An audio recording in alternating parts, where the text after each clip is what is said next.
Hello students, welcome to our channel solution pharmacy.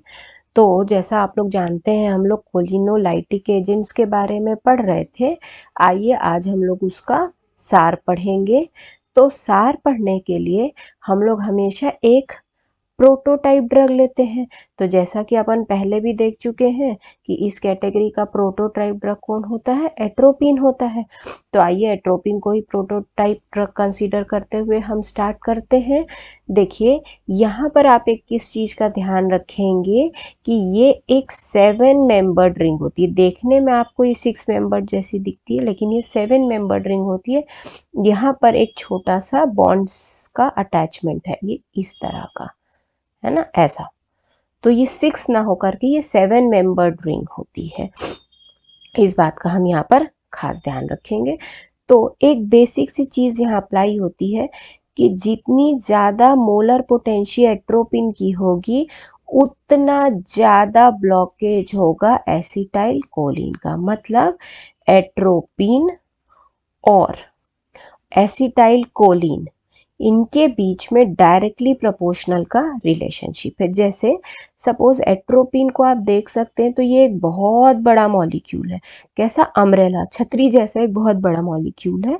तो ये जैसे ही रिसेप्टर के पास जाता है, तो अगल बगल के एडजेसेंट रिसेप्टर के सरफेस को भी ये ब्लॉक कर देता है और अगल बगल के रिसेप्टर भी इनएक्टिवेट हो जाते हैं।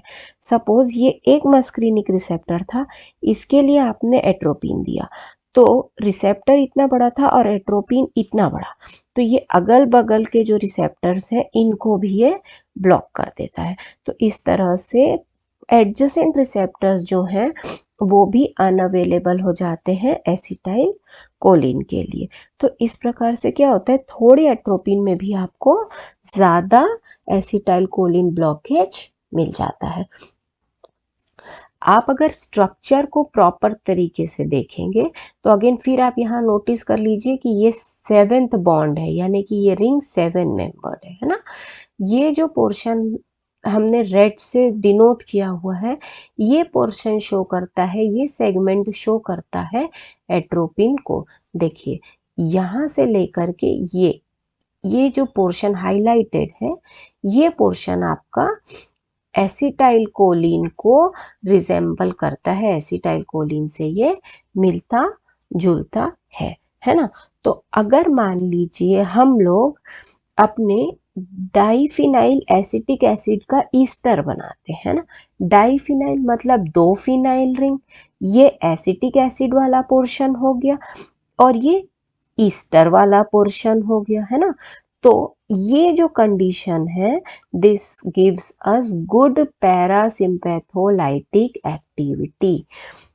सेकंड सार क्या है आपका, कि आपका जो भी अमीन फंक्शनल ग्रुप है, यानी कि ये N वाला जो फंक्शनल ग्रुप है, ये सेपरेट आउट होना चाहिए आपका ईस्टर फंक्शनल ग्रुप से बाय 2 कार्बन्स। ये देखिए ये 2 कार्बन्स हो गए, कार्बन 1 कार्बन 2, और यहाँ से ये जो पोर्शन है आपका, ये चला जाएगा ईस्टर के लिए।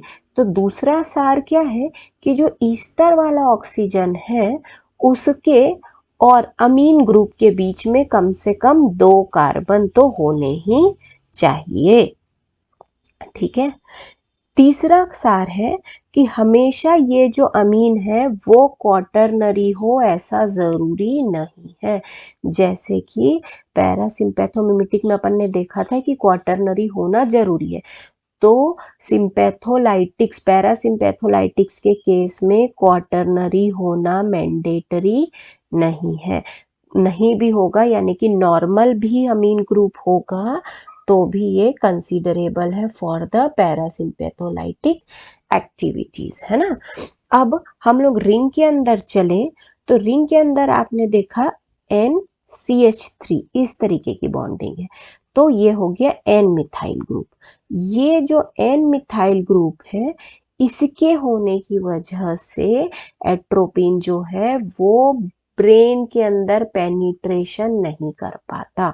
ये एन मिथाइल ग्रुप जो है वो हमारे ड्रग को प्रिवेंट कर लेता है ब्रेन के अंदर पेनिट्रेट होने से। नेक्स्ट सार क्या है, अगर आपको बहुत अच्छी एंटागोनिस्ट एक्टिविटी चाहिए है तो आपका जो असाइल ग्रुप है वो लार्ज होना चाहिए। ठीक है, ये जो आर ग्रुप है आपका, ये आपका लार्ज होना चाहिए to get good antagonist activity. अगर आपका कंपाउंड बहुत पोटेंट है तो उसके पास कम से कम 2 लाइपोफिलिक रिंग्स होने चाहिए।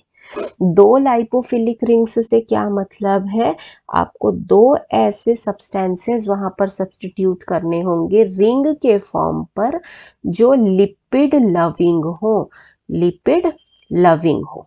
ठीक है, और ये सब्स्टिट्यूशन कहाँ होगा, अल्फा कार्बन पर, है ना। अपन ने 2 कार्बन लगाए थे तो 2 में से जो आपका अल्फा कार्बन होगा उस अल्फा कार्बन पर आपका सब्स्टिट्यूशन होना चाहिए लाइपोफिलिक रिंग का। इससे क्या होगा, इससे आपको अच्छी एंटी मस्क्रीनिक एक्टिविटी मिलेगी। जो मस्क्रीनिक रिसेप्टर पे बाइंड होने की जो एक्टिविटी, एंटी मस्क्रीनिक एक्टिविटी, वो यहाँ पर आपको बेटर मिलेगी। सिमिलरली अगर मान लीजिए हम अपने एन की बात करें, जो हमारा अमीन वाला एन था उसमें अगर हम 2 या 3 इथाइल ग्रुप सब्स्टिट्यूट करा देते हैं तो उससे हमें ऑप्टिमम पोटेंसी मिलती है, बहुत बेटर नहीं, बहुत कम नहीं। तो ऑप्टिमम पोटेंसी अगर हमको चाहिए है तो हम इस एन के साथ 2 बार सब्स्टिट्यूशन कर सकते हैं। ठीक है, तो अगर अपन एट्रोपिन की स्ट्रक्चर के बाद किसी कोलिनर्जिक, एंटी कोलिनर्जिक ड्रग के स्ट्रक्चर को अगर हम ध्यान से देखें तो आप कुछ जरूरी पोर्शंस उसमें ऑब्जर्व करेंगे। एक हो गया नाइट्रोजन का अमीनो वाला पोर्शन, टर्शरी। अभी आपने देखा क्वाटरनरी होना मैंडेटरी नहीं है ना। फिर आपने देखा 2 कार्बन की चेन का होना जरूरी है ना। किसके किसके बीच में, अमीन ग्रुप और आपका ईस्टर ग्रुप के बीच में, है ना। ये हो गया आपका अमीन और ये यहां से हो गया ईस्टर। तो ये वाला जो पोर्शन है आपका, ये 2 कार्बन से सेपरेट होना चाहिए और इधर का पोर्शन आपका हो गया ईस्टर का। दूसरी एक चीज आपने देखी कि बल्कियर ग्रुप का सब्स्टिट्यूशन होना चाहिए। तो ये आप देखिए, एक जगह एरोमेटिक रिंग लगी है और फिर CH2OH लगा, तो एक तरीके से ये बल्कियर ग्रुप आपने सब्स्टिट्यूट करवा दिया है ना।